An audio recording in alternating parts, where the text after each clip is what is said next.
Shalom jemaat yang dikasihi Tuhan, mengucap syukur hari ini kita beroleh kesempatan untuk kembali beribadah. Sebelumnya saya mengajak setiap jemaat untuk bangkit berdiri. Mari kita mengambil saat teduh sejenak.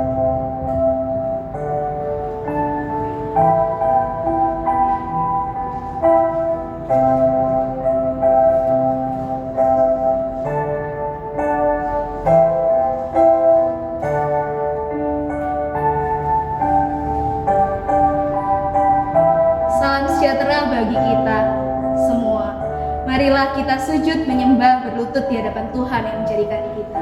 Pertolongan kita adalah dalam nama Tuhan yang menjadikan langit dan bumi. Kasih karunia dan damai sejahtera dari Allah Bapa kita dan dari Tuhan Yesus Kristus menyertai kita sekalian. Jemaat sekalian, marilah kita bersuka atas perbuatan Allah kita. Perbuatannya yang melindungi, menghibur, bahkan menyelamatkan kita. Marilah kita bersorak dan bernyanyi bagi Dia.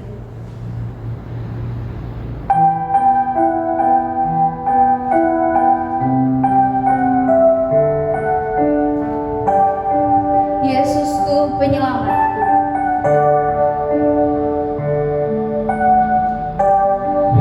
Yesusku, penyelamatku, tiada yang seperti Engkau. Setiap hari ku memuji keajaiban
Marilah kita bersama-sama mendengarkan firman Tuhan yang terambil dari Matius 21 ayatnya yang ke-38.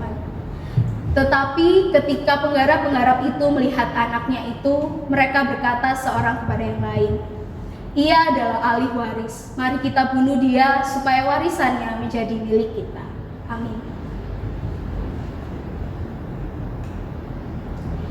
Tuhan senang pada orang-orang yang takut akan Dia, kepada orang-orang yang berharap akan kasih setia-Nya. Oleh karena itu, waktu ini kita mau mengakui setiap kesalahan dan dosa yang kita perbuat, karena sungguh tidak ada yang lebih indah dari kasih.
Sungguh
sungguh besar,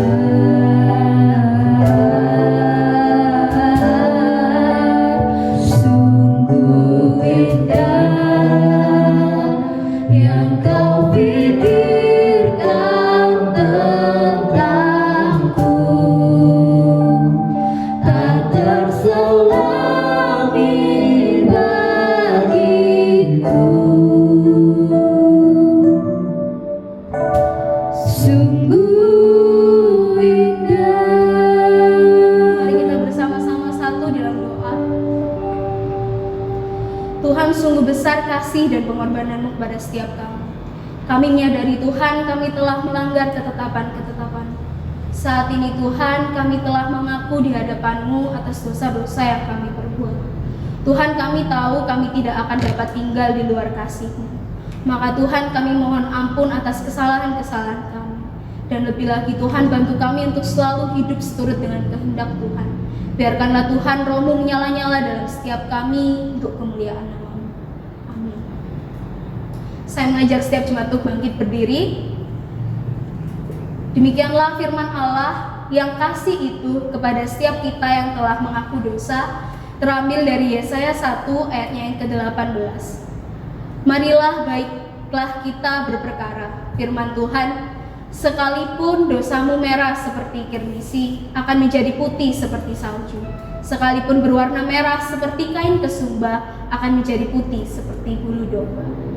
Oleh sebab itu, biarlah kita juga diperdamaikan dengan sesama dan kepada Tuhan, serta turut bagian dalam damai sejahtera Tuhan kita Yesus Kristus. Marilah kita juga dengarkan petunjuk hidup baru yang terambil dari Matius 3 ayat yang kedua. Bertobatlah sebab kerajaan Allah sudah dekat. Kiranya Tuhan menolong kita agar dapat mewujudkan firman-Nya dalam kehidupan sehari-hari serta memuliakan Tuhan. Amin. Saya persilakan jemaat untuk duduk kembali. Dalam nama Allah kita ada pengharapan, di dalam kuasa-Nya ada kemenangan, hanya di dalam nama.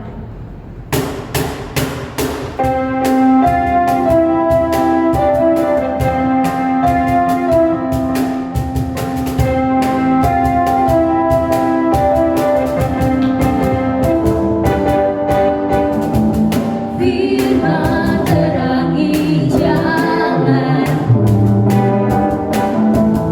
perisai iman di setiap waktu, lindungiku dari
mengajak setiap jemaat untuk bangkit berdiri. Marilah bersama dengan umat kudus Allah sepanjang abad kita mengikrarkan iman kita. Pengakuan iman Rasul. Aku percaya kepada Allah, Bapa yang Maha Kuasa, Khalik langit dan bumi, dan kepada Yesus Kristus, anaknya yang tunggal Tuhan kita, yang dikandung dari Roh Kudus, lahir dari anak darah Maria, yang menderita sengsara di bawah pemerintahan Pontius Pilatus, disalibkan, mati dan dikuburkan, turun dalam kerajaan maut. Pada hari yang ketiga bangkit pula dari antara orang mati, naik ke surga, duduk di sebelah kanan Allah Bapa yang Maha Kuasa, dan dari sana Ia akan datang untuk menghakimi orang yang hidup dan yang mati. Aku percaya kepada Roh Kudus, gereja yang kudus dan am, persekutuan orang kudus, pengampunan dosa, kebangkitan tubuh, dan hidup yang kekal. Amin. Saya persilakan jemaat untuk duduk kembali. Tiba saatnya untuk kita bersama-sama berdoa dalam doa syafaat. Pokok doa kita hari ini, yang pertama kita berdoa untuk gereja kita GKT Nazaret, khususnya di tempat ini. Biarlah Tuhan menyertai setiap kegiatan-kegiatan dan program yang terus berjalan. Berdoa juga untuk hamba Tuhan, biarlah terus boleh mengembalakan domba-dombanya tempat ini. Yang kedua, kita juga berdoa khususnya untuk pelayan Tuhan dan jemaat yang ada di gereja ini. Biarlah pelayan dan jemaat Tuhan boleh terus bertumbuh di tengah kondisi pandemi ini. Yang ketiga, kita juga berdoa untuk program gereja yang baru saja dibuat, yaitu Alepedia. Biarlah program ini lebih lagi menolong jemaat, khususnya dalam sektor ekonomi. Mari kita bersama-sama berdoa dengan membuka suara.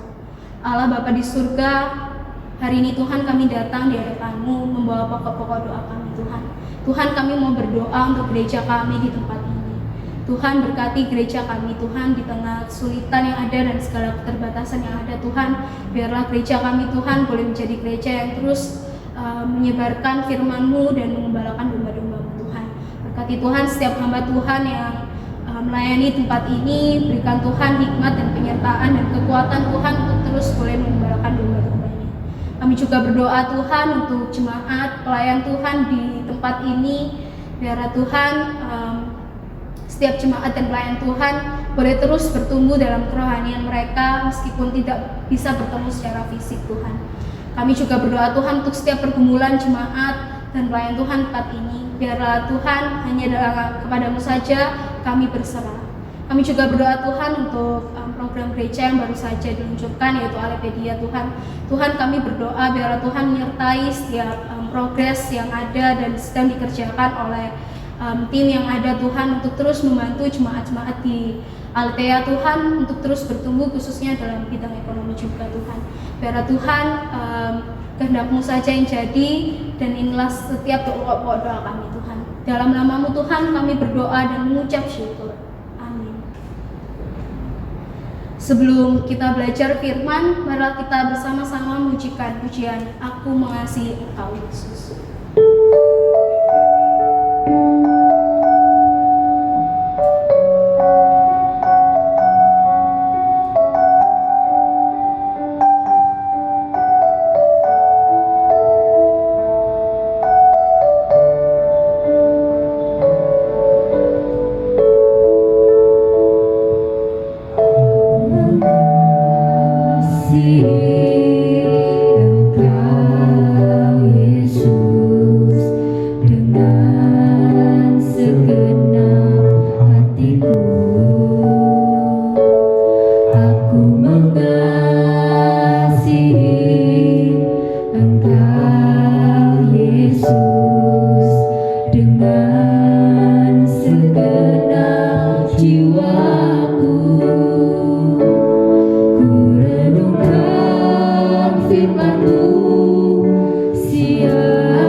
Saya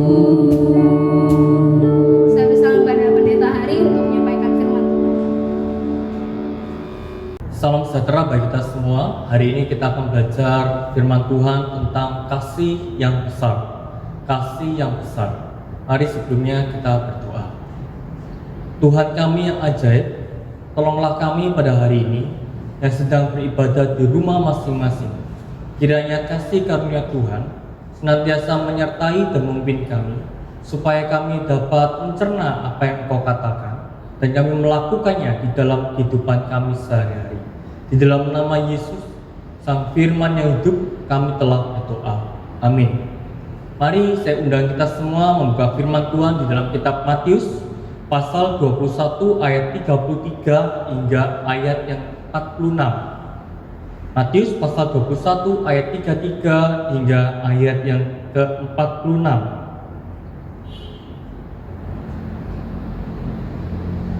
Mari kita menyimaknya bersama-sama. Demikianlah bunyi firman Tuhan di dalam kitab Matius pasal 21 ayat 33 hingga ayat 46. Perumpamaan tentang penggarap-penggarap kebun anggur. Dengarkanlah suatu perumpamaan yang lain. Adalah seorang tuan tanah membuka kebun anggur dan menanam pagar sekelilingnya. Ia menggali lubang tempat memeras anggur dan mendirikan menara jaga di dalam kebun itu. Kemudian ia menyewakan kebun itu kepada penggarap-penggarap, lalu berangkat ke negeri lain. Ketika hampir tiba musim petik, ia menyuruh hamba-hambanya kepada penggarap-penggarap itu untuk menerima hasil yang menjadi bagiannya. Tetapi penggarap-penggarap itu menangkap hamba-hambanya itu. Mereka memukul yang seorang, membunuh yang lain, dan melempari yang lain pula dengan batu. Kemudian tuan itu menyuruh pula hamba-hamba yang lain, lebih banyak daripada yang semula. Tetapi mereka pun diperlakukan sama seperti kawan-kawan mereka. Akhirnya ia menyuruh anaknya kepada mereka, katanya, "Anakku akan mereka segani." Tetapi ketika penggarap-penggarap itu melihat anaknya itu, mereka berkata seorang kepada yang lain, "Ia adalah ahli waris, mari kita bunuh dia, supaya warisannya menjadi milik kita." Mereka menangkapnya dan melemparkannya keluar kebun anggur itu, lalu membunuhnya. Maka apabila tuan kebun anggur itu datang, apakah yang akan dilakukannya dengan penggarap-penggarap itu? Kata mereka kepadanya, "Ia akan membinasakan orang-orang jahat itu, dan kebun anggurnya akan disewakannya kepada penggarap-penggarap lain, yang akan menyerahkan hasilnya kepadanya pada waktunya." Kata Yesus kepada mereka, "Belum pernahkah kamu baca dalam kitab suci, batu yang dibuang oleh tukang-tukang bangunan telah menjadi batu penjuru? Hal itu terjadi dari pihak Tuhan, sesuatu perbuatan ajaib di mata kita. Sebab itu aku berkata kepadamu, bahwa kerajaan Allah akan diambil daripadamu dan akan diberikan kepada suatu bangsa yang akan menghasilkan buah kerajaan itu. Dan barang siapa jatuh ke atas batu itu, ia akan hancur, dan barang siapa ditimpa batu itu, ia akan remuk." Ketika imam-imam kepala dan orang-orang Farisi mendengar perumpamaan-perumpamaan Yesus, mereka mengerti bahwa mereka lah yang dimaksudnya, dan mereka berusaha untuk menangkap dia. Tetapi mereka takut kepada orang banyak, karena orang banyak itu menganggap dia nabi. Amin. Saudaraku yang kasih dalam Tuhan, hari ini kita masih belajar sekitar kebun anggur lagi. Yang pertama kita telah belajar dalam kitab Matius 20 ayat 1 hingga ayat 16. Itu berbicara tentang apa? Bahwa Tuhan memanggil kita di dalam ladangnya bukan berdasarkan pengorbanan kita, bukan berdasarkan waktu kita, bukan juga berdasarkan kualitas kita, tetapi berdasarkan kasih karunia-Nya. Setelah itu kita juga belajar minggu lalu di dalam kitab Matius 21 ayat 28 hingga ayat 32. Itu berbicara tentang apa? Berbicara mengikut Tuhan, bukan sekedar kata-kata, bukan sekedar pengetahuan, tetapi di dalamnya ada juga perbuatan-perbuatan. kata-kata, pengetahuan, dan perbuatan itu menjadi satu, tidak terpisahkan di dalam hidup kita, di dalam setiap langkah kita, dan dimanapun itu kita akan menyatakannya. Dan hari ini firman Tuhan bicara tentang kebun anggur yang diambil dari kitab Matius 21 ayat 33 hingga ayat 46. Mari kita melihatnya lebih dalam. Firman Tuhan hari ini berbicara ada seorang tuan tanah yang membuka kebun anggur. Sebagai tuan tanah yang baik, ia menyiapkan segala sesuatunya. Paling tidak ia menyiapkan 4 hal yang menurut saya itu jarang sekali dilakukan oleh tuan tanah. Ya, 4 hal itu apa saja? Yang pertama, ia menyediakan lahan tanah untuk apa? Untuk disewakan. Yang kedua, ia mempersiapkan pagar sekelilingnya supaya apa? Supaya hewan-hewan liar tidak masuk. Yang ketiga, ia menyiapkan apa? Ia menyiapkan galian dan mempersiapkan peralatannya untuk apa? Untuk memeras anggur. Dan yang keempat, ia membuat apa? Ia membuat menara pengawas supaya apa? Supaya ia bisa mengawasi kebun anggurnya dari pencuri-pencuri. Dia melakukan 4 hal. Dia menyiapkan lahannya, dia menyiapkan pagarnya, dia menyiapkan galian dan peralatannya, dan dia menyiapkan menara pengawas. Saudara yang kasih dalam Tuhan, pada umumnya tuan tanah hanya menyiapkan yang pertama saja, yaitu apa? Lahannya, tapi tidak menyiapkan pagarnya. Dia tidak membuat menara pengawas, dia tidak juga menyiapkan peralatan-peralatannya, hanya menyiapkan apa? Lahannya. Maka dari itu saya katakan bahwa tuan tanah ini tuan tanah yang sangat baik, sangat baik. Dia tidak diminta, tapi dia punya inisiatif.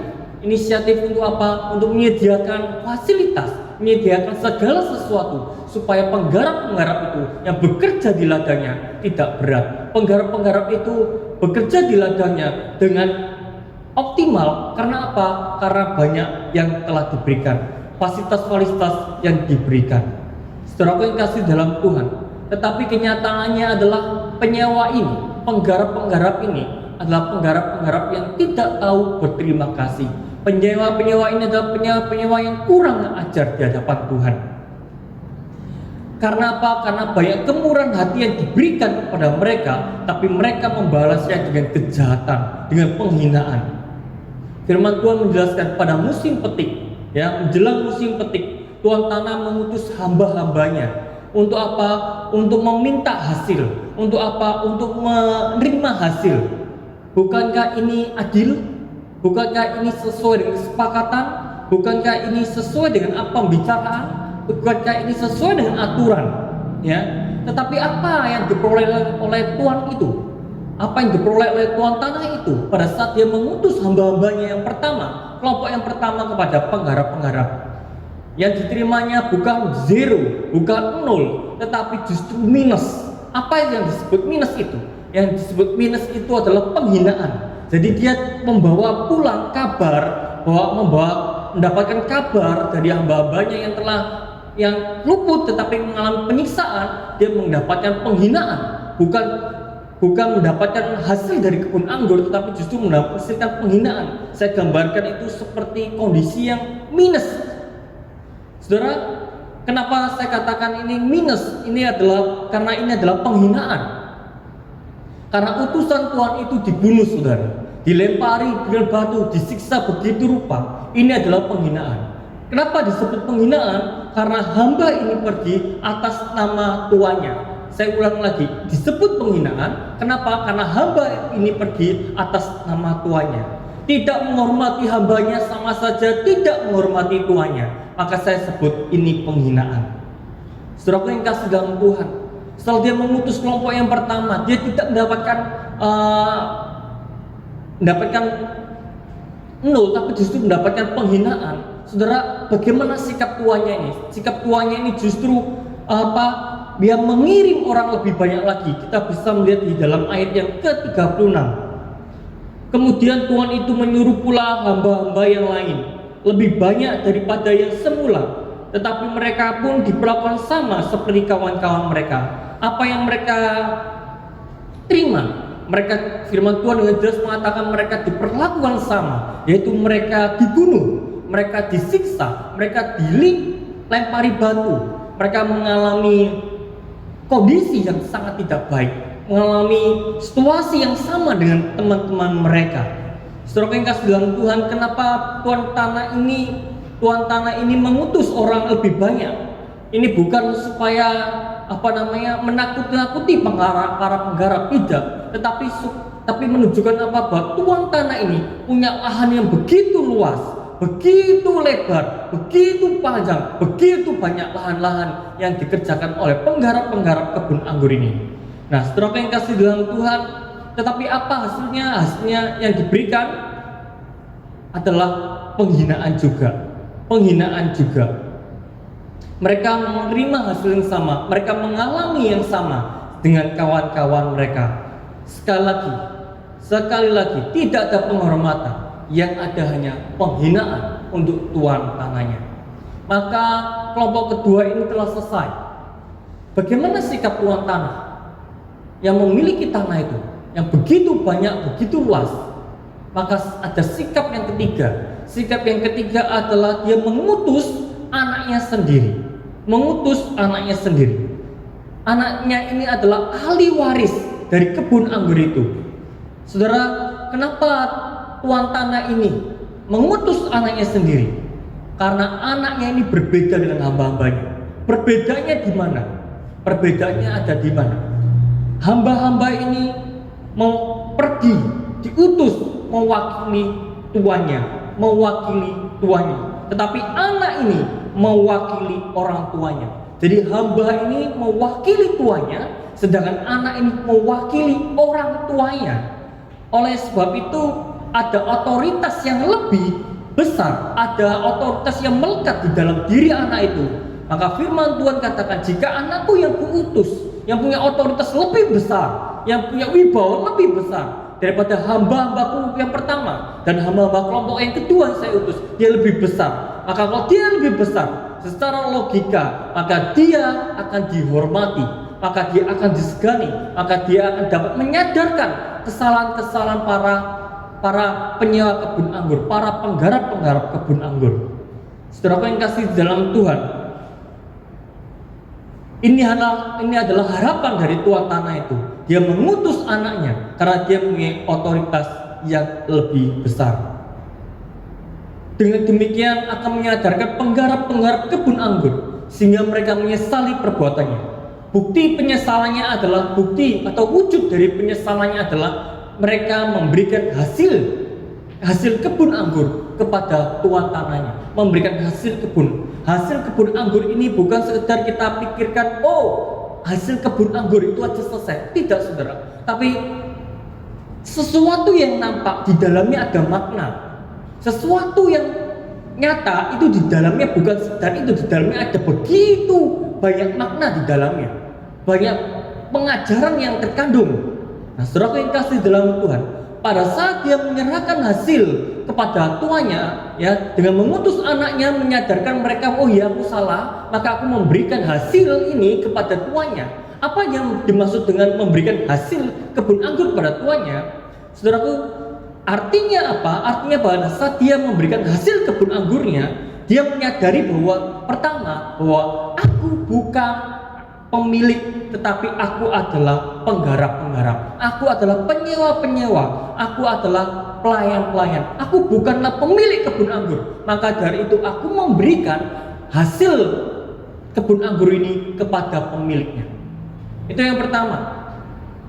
Yang kedua, itu artinya apa? Kalau aku memberikan hasil kebun anggur ini, maka aku artinya mengikuti aturan, mengikuti kesepakatan, mengikuti apa yang telah ditentukan sejak semula. Aku bukan yang membuat aturan, tetapi aku yang mengikuti aturan. Maka pada saat musim panen tiba, maka saya memberikan hasilnya, sebagian atau memberikan hasilnya itu kepada tuan tanah. Ini adalah aturannya. Aku bukan membuat aturan, tetapi aku melaksanakan aturan. Yang ketiga, ini juga berbicara apa? Pada saat dia memberikan hasil kebun anggurnya, itu bicara bahwa dia tunduk dan taat terhadap aturan. Saudaraku yang kasih dalam Tuhan, harapan dari tuan tanah ini mengutus anaknya, mereka dapat disadarkan bahwa mereka adalah penggarap. Mereka adalah harus mengikuti aturan dan mereka harus tunduk pada aturan. Mereka bukan pembuat aturan. Yang membuat aturan adalah pemilik tanah. Maka dari itu tuan tanah ini mengutus anaknya untuk menyadarkan demikian. Saudara, tetapi kenyataannya apa? Kenyataannya bahwa anaknya ini juga dibunuh. Ya, anaknya ini juga dibunuh. Jadi hamba-hambanya itu dibunuh. Hamba kedua juga dibunuh. Hamba yang ketiga dibunuh. Dua hamba dan satu hamba, kelompok pertama hamba dibunuh. Kelompok hamba yang kedua juga dibunuh. Dan yang ketiga, Yesus anaknya itu sendiri dibunuh. Saudara, tiga golongan ini menyatakan tentang keadilan, menyatakan tentang kebenaran, meluruskan apa yang dinyatakan oleh tuan tanah ini, tetapi hasilnya mereka dibunuh. Saudara yang kasih dalam Tuhan, mengapa mereka dibunuh? Ayat 38 kita akan mengetahui apa motivasinya. Mari kita melihatnya. Tetapi ketika penggarap-penggarap itu melihat anaknya itu, mereka berkata seorang kepada yang lain, ia adalah ahli waris. Mari kita bunuh dia supaya warisannya menjadi milik kita. Oh, kita tahu saudara, apa motivasi para penggarap-penggarap ini membunuh hamba-hamba dan terakhir dia membunuh anak tuanya itu. Motivasinya adalah ingin menjadi pemilik kebun anggur. Mereka tidak ingin menjadi penggarap-penggarap kebun anggur. Jadi saudara yang kasih dalam Tuhan, mereka bukan tidak mau membayar, ya, mereka juga bukan tidak mampu membayar, tetapi apa? Karena ingin memiliki kebun anggur. Kalau ini milik kebun anggurku, maka apa? Maka aku tidak perlu membayar kepada siapapun. Jadi seolah-olah yang datang menagih, yang datang meminta pembagian hasil adalah pencuri. Karena aku adalah pemiliknya, aku yang mengerjakannya, aku yang mengusahakannya, aku yang mengembangkannya, aku yang memeliharanya. Sekarang musim tuai tiba, maka engkau minta, tidak bisa. Kenapa tidak bisa? Karena ini adalah milik anggurku. Saudaraku kasih dalam Tuhan, karena ini adalah milik anggurku. Jadi mereka ingin memiliki kebun anggur itu. Padahal firman Tuhan dengan jelas mengatakan engkau hanya penggarap, bukan pemilik. Engkau hanya penyewa, bukan yang memiliki kebun anggur itu. Tentu ini pemikiran yang berbeda, keinginan yang salah. Pada saat ini terjadi, maka pada saat engkau meminta, maka yang terjadi adalah saya tidak akan pernah bisa berikan. Kalau engkau minta terus, maka yang terjadi adalah aku akan membunuh. Saudara yang kasih dalam Tuhan, tokoh-tokoh yang ada di dalam cerita ini, tokoh-tokoh yang ada di dalam perumahan kebun anggur ini berbicara tentang siapa? Penggarap-penggarap kebun anggur. Itu bicara tentang siapa? Itu berbicara tentang ahli-ahli Taurat, orang-orang Farisi, yaitu orang-orang yang mampu mengenal Tuhan, orang-orang yang mengaku bahwa saya mengikut Tuhan, saya dititipkan oleh Tuhan untuk penggarap-penggarap ladang Tuhan. Saya adalah orang-orang pelayan-pelayan Tuhan, orang-orang yang mengaku dirinya mengikuti Tuhan, digambarkan sebagai penggarap-penggarap kebun anggur. Yang kedua, utusan-utusan hamba dari tuannya itu siapa? Utusan hamba-hamba dari tuannya itu adalah para nabi yang telah diutus untuk menyatakan kebenaran, yang telah diutus menyatakan keadilan, yang telah diutus untuk meluruskan bangsa Israel, yang meluruskan anak-anak yang mengaku dirinya adalah anak-anak Tuhan, yang mengaku dirinya adalah pengikut-pengikut Tuhan, meluruskan. Tetapi para nabi-nabi, kita tahu dalam konteks perjanjian lama, semua nabi mengalami penganiayaan, hanya nabi-nabi mengalami pembunuhan. Begitu juga dengan rasul-rasul, semuanya mengalami penyiksaan, mengalami pembunuhan, mengalami pembuangan dan segala sesuatu. Itulah para utusan hamba-hamba, yaitu berbicara tentang para nabi dan para rasul. Dan yang ketiga, siapakah anak yang diutus itu? Anak yang diutus itu adalah Yesus, yang menyatakan hal yang sama seperti yang nabi-nabi katakan, seperti rasul-rasul katakan tentang keadilan, tentang kebenaran, tentang jalan yang lurus itu. Tetapi mereka juga dibunuh oleh siapa? Penggarap-penggarap kebun anggur, yaitu orang-orang yang mengaku dirinya anak Tuhan, orang yang mengaku dirinya mengenal Tuhan. Dan yang keempat, tuan tanah itu. Tuan tanah itu siapa? Tuan tanah itu adalah Bapa, sang pemilik kebun anggur yang begitu baik, yang mengasihi mereka. Tetapi justru Bapa ini, Bapa yang begitu agung, mengalami, menerima penghinaan, tidak dihormati oleh siapa? Oleh orang-orang yang mengaku dirinya anak Tuhan, orang yang mengaku dirinya mengikut Tuhan, orang yang mengaku dirinya mengenal jalan Tuhan. Saudaraku yang kasih dalam Tuhan, seringkali kita menjadi orang-orang Kristen seperti penggarap-penggarap kebun anggur itu, yaitu apa? Yaitu melihat segala sesuatu dari perspektif diri kita sendiri. Ini adalah kebun anggurku, karena aku yang mengerjakannya, aku yang menggalinya, aku yang mengolahnya, aku yang menanamnya, aku yang memeliharanya, dan aku yang menuainya. Jadi ini milikku, ini milikku, bukan milik siapa-siapa, ini adalah milikku. Dia lupa, saudara, bahwa statusnya adalah penggarap, statusnya adalah pekerja, statusnya adalah penyewa, bukan pemilik. Ini mengalami pergeseran perspektif, berpikir, berpijak, sehingga apa sih, saudara? Sehingga punya sikap yang bahaya. Maka apa? Maka yang terjadi adalah dia membuat aturan sendiri. Dia tidak mengikuti aturan, tetapi membuat aturan. Hidup gue, hidup saya, aturan saya.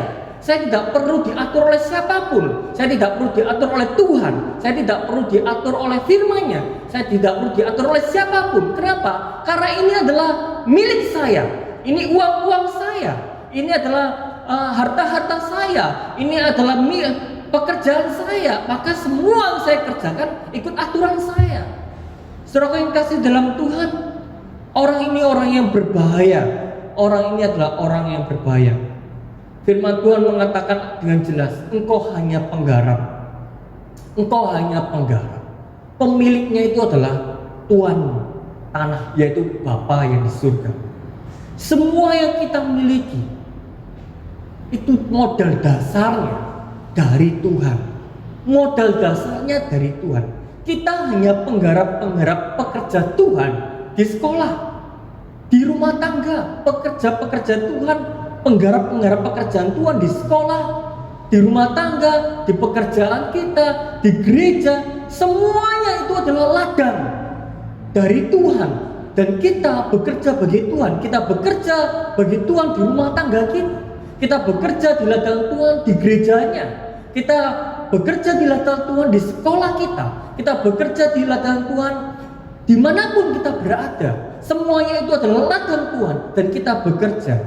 Jadi saudara yang kasih dalam Tuhan, kita tidak bisa bersekolah, bekerja, berumah tangga, melayani Tuhan semau gue. Tidak bisa. Harus sesuai dengan apa ketentuan yang ada. Harus sesuai dengan aturan yang ada. Harus sesuai dengan firman Tuhan.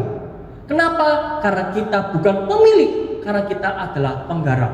Maka dari itu saudara yang kasih dalam Tuhan, kita menjalankan rumah tangga kita adalah menjalankan sesuai dengan firman Tuhan. Karena rumah tangga kita adalah ladang Tuhan.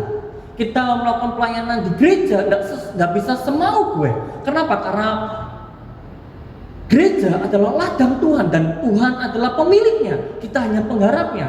Baik juga kita di sekolah tidak bisa seenaknya sendiri. Kita bekerja dengan mencontek, kita belajar dengan malas-malasan, kita mengerjakan PR dengan menduplikat hasil dari teman-teman yang lain. Tidak bisa. Kenapa? Karena itu pekerjaan Tuhan. Itu adalah ladang Tuhan.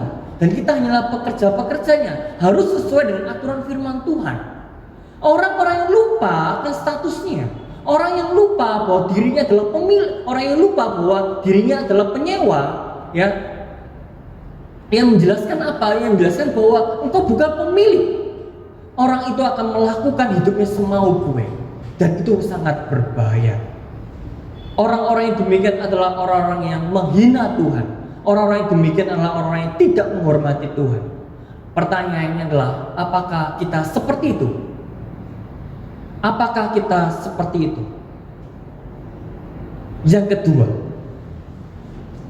para nabi dan rasul telah dibunuh oleh orang-orang yang mengaku kenal Tuhan, yang mengaku anak Tuhan, yang mengaku punya jalan Tuhan.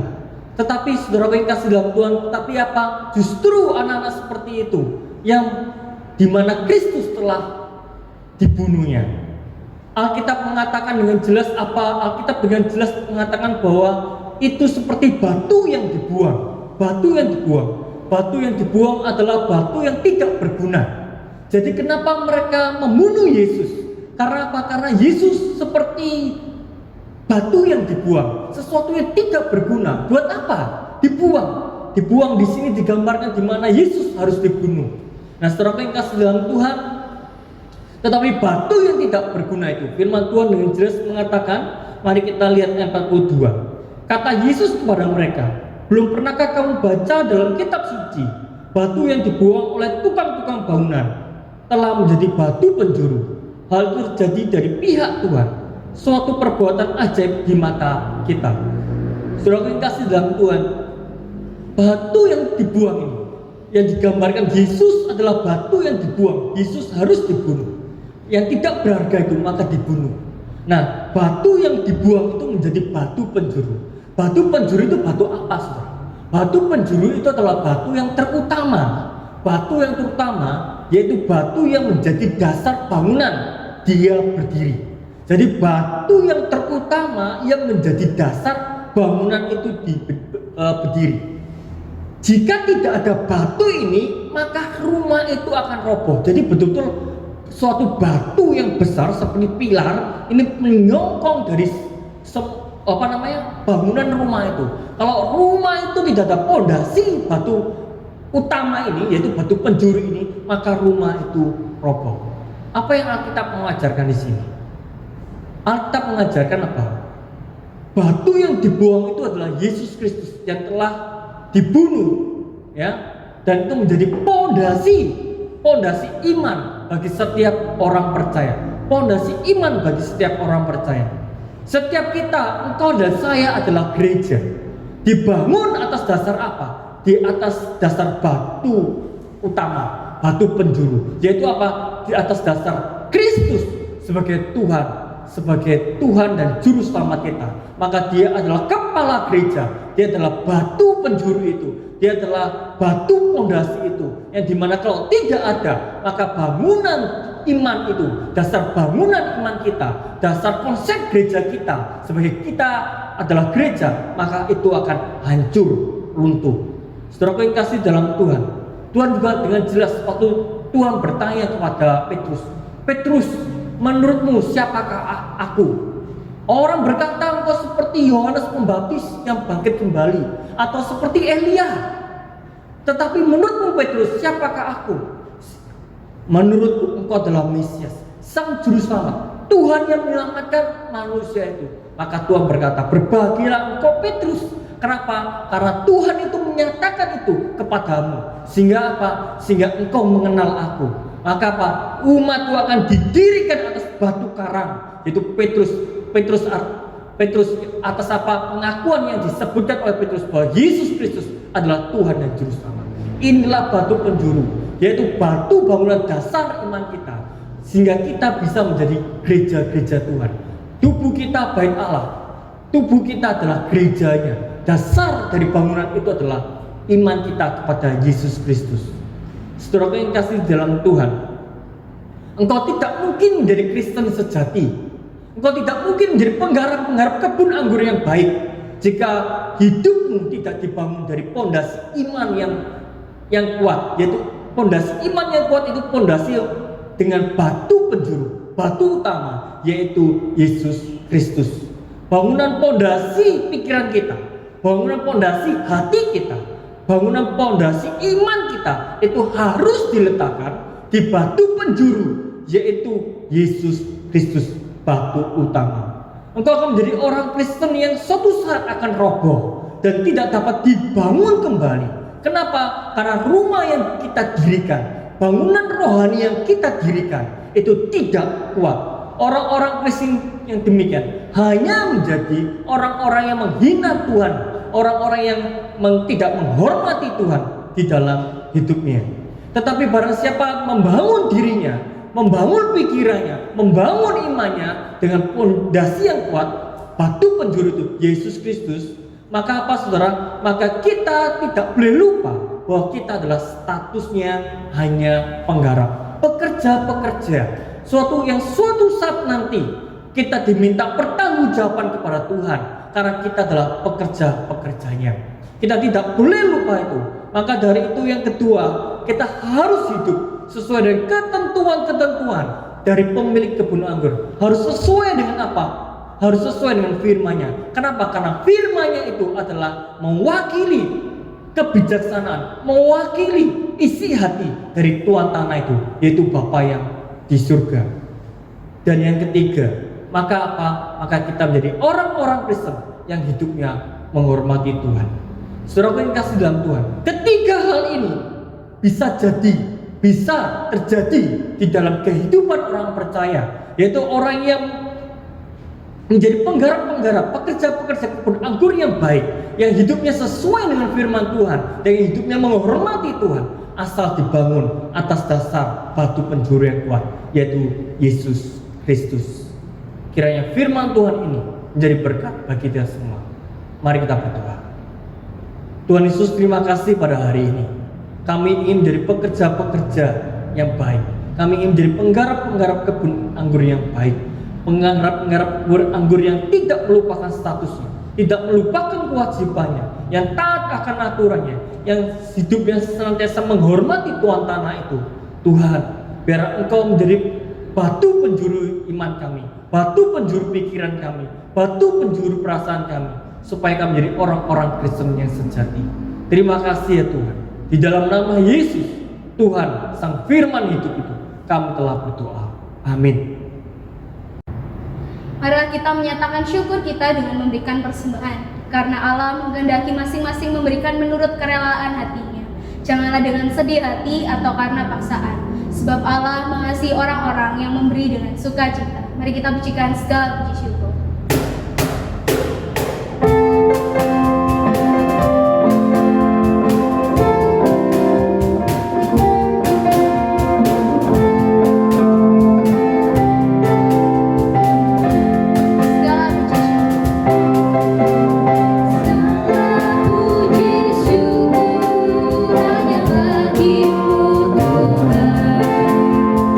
Sebab Kau yang layak dipuji.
Tuhan Allah Bapa di surga, kami telah memberikan persembahan Tuhan sedikit dari yang telah Kau berikan pada setiap kami.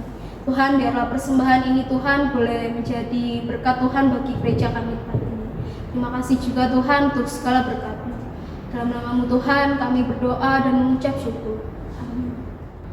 Saya mengundang setiap jemaat untuk bangkit berdiri. Marilah kita mengembalikan kemuliaan kepada Allah kita Tritunggal. Doxology.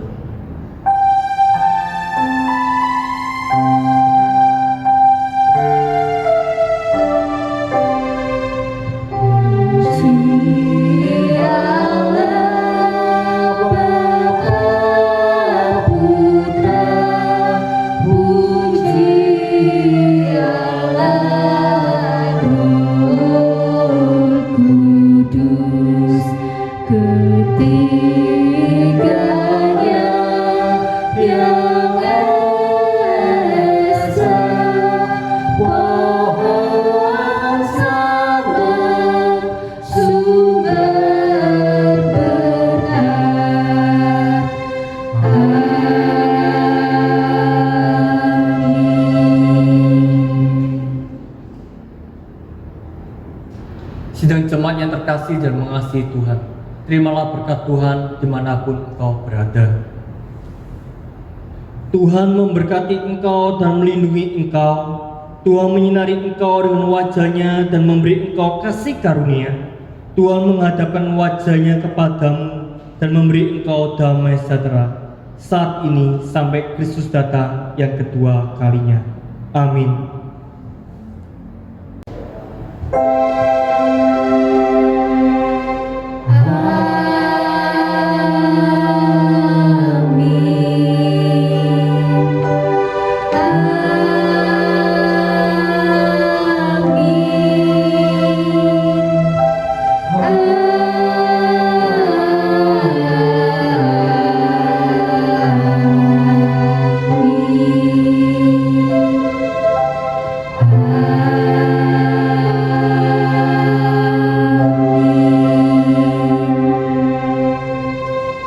Silakan duduk kembali, silakan mengambil saat teduh sejenak. Ibadah hari ini telah selesai, Tuhan Yesus memberkati.